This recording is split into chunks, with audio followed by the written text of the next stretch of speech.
Hi guys, good morning. Ang aking breakfast for today guys is pancit canton.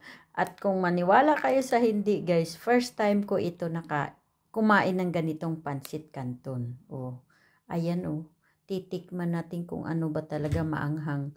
Bicol yata itong pancit canton na ito. Kasi daming sili.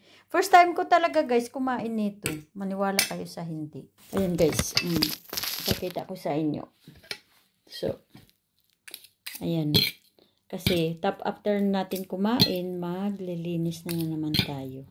Pero guys, kaya marami siya kasi dalawa. Kasi kasama ng tanghalian.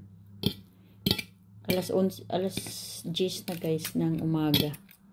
So, hanggang tanghalian na ito. Tapos mamayang gabi na kakain ulit. Kasi marami akong trabaho sa bahay. Maglilinis ako ng garage. At tapos na palang garahe ko at saka dirty kitchen na lang sa labas guys. Ang daming mga anik-anik doon ipangtapon na. So ito kakain muna tayo. So tingnan nyo guys, be.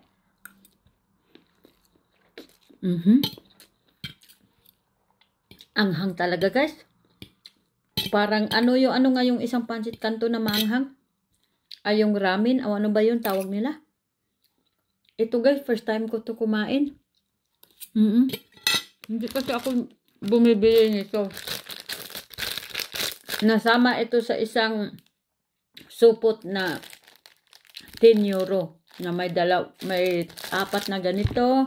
Tapos mayroong sardinas dalawa, may isang pancit canton, may chicharon at may dalawang pang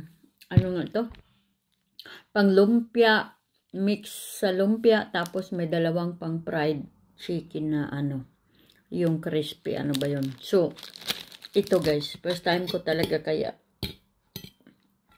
Anghang din talaga guys, Bicol talaga siya, tarot. Okay guys, thank you for watching.